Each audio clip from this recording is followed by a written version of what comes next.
So the government's announcing plans to allow people who come into contact with someone who's tested positive for COVID-19 to take a daily test rather than self-isolate. Is that something that Labour backs?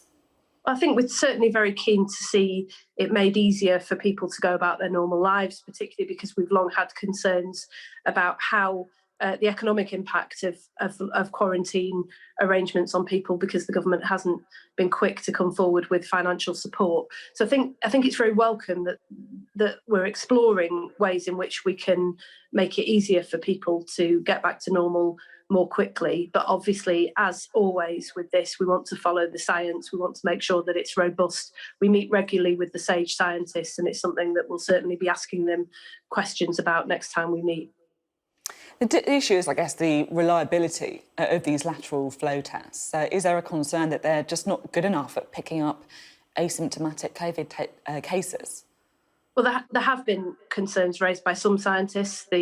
There's a growing body of evidence around them, and that's one of the reasons why we meet regularly with the SAGE scientists, is because we want to make sure that they are robust, that we're not taking measures to unlock that people desperately want to see, that people desperately need, that will unravel the amazing progress that has been made through the national vaccination effort over the last few months. There's light at the end of the tunnel. I think we can all feel it, we can see it, but we're not there yet. And so we've just got to take these things carefully. It's right to do tests, it's right to do trials before we pilot them. I think largely speaking, we are with the government on this. We want to unlock, we want to get back to whatever normal looks like on the other side of this. But what we don't want to do is to unravel the progress that we've made in the last few months. Talking about the success of the vaccine rollout, Sunday Times reporting today that the Pfizer vaccine could be rolled out to secondary school pupils from September. Is that something that Labour would support? The view that's been given to us by the scientists that we meet with, Chris Whitty, Patrick Vallance and others, is that there is some evidence around transmission rates amongst secondary school students. So it may be beneficial. Obviously, this is a fast-moving scenario. The evidence is massing all the time. But it certainly would make sense to us if the scientists believe that this is beneficial. It would make sense to us to offer it to secondary school pupils. Over the course of this pandemic, we've seen some measures taken, particularly in secondary schools, to try to keep pupils safe and to keep teachers safe and teaching staff as well. And I think the approach that has been taken by most schools is one that we very much support, which is about supporting parents and young people to be able to make good decisions rather than, tough enforcement measures, making people comply with regulations. We've been told all the way along by public health officials that doesn't work in terms of public health. You have to work with people in order to advance public health, not, it's the carrot, not the stick. OK, I'm keen to move on to talk about the recent row over the renovations of Boris Johnson's flat. We were speaking about it with Dominic Raab, who said the Prime Minister's been crystal clear. There's reviews going on now. It'd be wrong for them to comment any further. Now, the Electoral Commission is investigating whether offences have occurred over the funding of that redecoration. If it finds that offences have occurred, should the Prime Minister resign?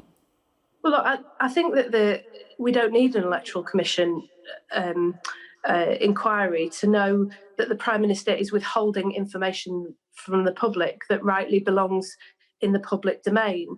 It's appalling that we're in a situation where he won't come clean about who loaned him money or gave him money and what favours or promises may have been given in return. We already know that this is a Prime Minister who frankly thinks that the rules don't apply to him and his friends. He's quite happy for his cabinet ministers to break the ministerial code and then not resign. He's quite happy for his advisor to drive around the country with COVID in the middle of lockdown and not resign. And I think people are angry, actually, that in a year when we've all followed the rules, often at great personal cost, not saying goodbye to loved ones in care homes, not attending funerals of people who've died, we've followed the rules because we know that the rules matter. And yet, over and over again, we've seen a Prime Minister who thinks that the rules, frankly, don't apply to him. It's appalling. Is it really fair to talk about people not being able to attend funerals because of COVID and somehow equate that to Boris Johnson and how he funds the redecoration of the flat, particularly when he says that he did actually end up paying for it? It is It's a bit different, absolutely isn't it? fair, because it is a pattern of behaviour from this Prime Minister that we don't need inquiries to evidence. He evidences it himself every single day when he refuses to tell the truth, when he refuses to come clean. There is an arrogance at the heart of this that he seems to believe that we don't deserve to know the truth about what goes on in government. This really matters because at the moment we don't know who the Prime Minister is beholden to. We don't know if he's promised them anything in return.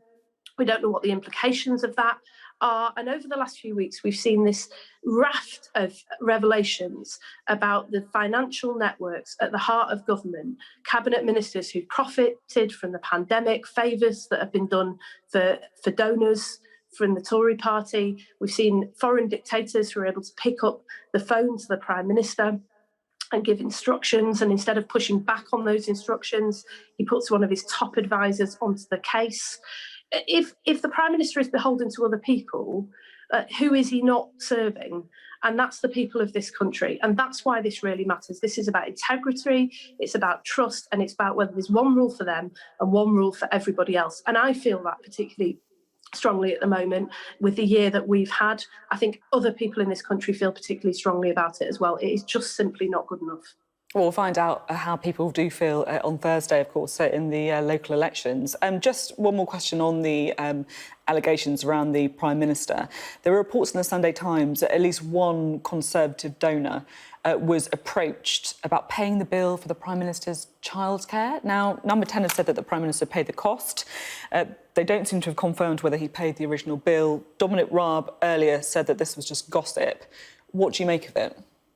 I just think, off the back of 11 years of huge cuts to public services and to austerity, when ordinary families in this country have seen their incomes squeezed and have struggled to pay their childcare costs themselves, it is extraordinary that we've got a Prime Minister who is going around saying he can't possibly afford to pay for his own childcare costs at a time when he's in the top 1% of earners in this country. And over again, that's the pattern that we've seen. One rule for them, one rule for everybody else, whether it's saying that he can't afford to pay to have his flat redecorated at a time when they're denying leaseholders the financial help that they need in order to make their flats safe after the Grenfell tragedy. It's just one rule for them, one rule for everybody else. That's what's so distasteful about all of this. Important, of course, to say, that Number 10 is saying that the Prime Minister's paid the cost of the childcare and the flat renovation. No one's profited from any of the contracts as well. Now, despite all the noise that Labour has made about this, the fact that you say that people are really bothered, that it seems to be, in your view, one rule for Boris Johnson, one rule for anyone else, Labour is still behind in the polls. I accept that things seem to have narrowed slightly in the last kind of 24 hours, but you haven't been in the lead in a major poll since January. Given the local elections are just a few days away, are you a bit worried? I'm not worried, but I'm not complacent. I've never taken votes for granted. When I was first elected in Wigan, lots of people said to me, well, this is a Labour seat. I don't believe in Labour seats or Tory seats. People across this country make up their own minds in elections, and we've seen that with big seismic shifts over recent years. We're going out, we're fighting for every vote, we're not taking a single one for granted. To be honest with you, Sophie, I have felt in the last few weeks that something is shifting a little. It doesn't feel like 2019, which was the worst election I can ever remember fighting in my lifetime. I think people have understood that Labour is under new management and they're looking at us again. I think they are really concerned about the way that this Prime Minister carries on and the way in which it seems to be one rule for them and one rule for everybody else. So I think people are starting to think again about Labour. Whether that translates into good results at these local elections, I'm not sure. To be honest, we've got a big mountain to climb, and it's going to take time to rebuild that trust. But we're going out, we're fighting for every single vote, and whether or not we get a good set of results in these local elections, I think that they're likely to still be very difficult for us. We're determined to regain that trust. This is personal for me. Lots of my constituents in Wigan have felt for a long time that Labour has been moving away from them, and I am absolutely determined that I'm going to prove to them that that is not the case, that Labour is coming home to them. Can't help but thinking, listening to you, that it feels like a bit of a low bar. You're saying that it doesn't feel quite as bad as 2019, which is the worst election you can ever remember from Labour. you're talking about we're in a situation where if Labour holds on to Hartlepool, a seat that you've always held since it was created, in the face of the Conservatives who've been in power for 11 years, and that would be seen as a success. I mean, how low is the bar? Well, I think the bar became pretty low in December 2019 when we had our worst election results in 100 years, and we saw our base collapse in every region of the UK. But we're not unambitious for what comes next, and I think the Tories shouldn't take votes for granted.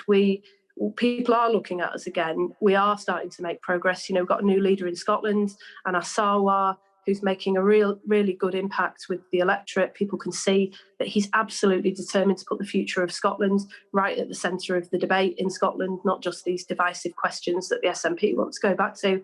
So I don't think that's a low bar. I think that's a level of ambition for this country. We won't be satisfied until we've won people's trust. We're in power in towns and cities across the country and in Westminster, and we can start actually delivering for people again after a lost decade. But that means that we have to go out and fight for every vote. That's, don't read that from me as a lack of ambition for this country. It's just a recognition that we've got a lot of work to do, and we're determined to do it. I'm keen to move on to your brief as well. Dominic Raab was talking about the cuts to international aid, talking about difficult decisions, but they have to be made in the face of the economic crisis.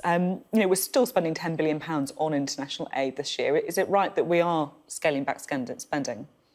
Well, the problem is twofold. One is that we're scaling back spending that was in the middle of a pandemic, and that is extraordinarily short-sighted. It's one of the greatest assets that the United Kingdom has around the world. We're highly respected in terms of aid, and it gives us soft power and influence around the world as well, which is something we need very much with the rising tensions between China and the US, the aggression from Russia, the situation in Iran, and other things. But it's also that what is being cut is just appalling. I mean, in the middle of a pandemic, to cut healthcare programs, to cut scientific research, I just think it's unbelievably short-sighted, because in the end, the only way that the world comes through this is by erasing the virus everywhere in order to erase it anywhere. And the UK has taken the axe to programmes that helped us to do that at the very moment that they have been most needed. So it's a really short-sighted decision. It doesn't make any sense, and it absolutely undermines our moral authority on a world stage. We're also seeing this appalling situation in India when it comes to COVID-19. Really troubling to see some of these sort of stories coming out there. Are we doing enough to try and provide assistance?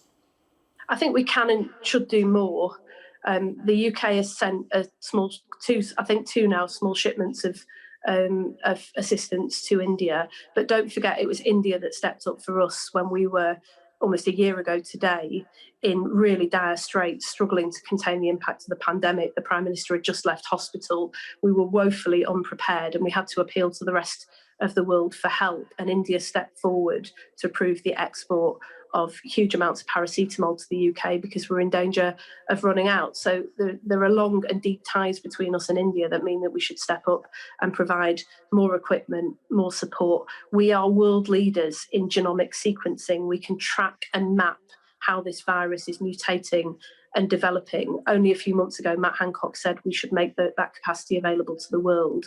We should be offering that support to India at the moment, given that we've seen new variants emerging that are causing real problems for them and ultimately will cause real problems for us unless we understand what's happening and stop them in their tracks. OK, really important situation in India developing, of course. Just finally, while I've got you on something slightly different, Caitlyn Jenner, who's running to be the governor of California, former Olympic medalist, who's also a transgender, has said that trans athletes who are born male shouldn't be able to compete in girls' sports teams. Do you agree with that? I've always thought this is something that sports governing bodies need to determine. They need to work across the industry and with stakeholders in order to determine the rules for their own sports. There are lots of grey areas in sporting competitions that need to be clarified and need to be dealt with, and I don't think it's for politicians. OK, fair enough. Thank you very much, Lisa Nandy there.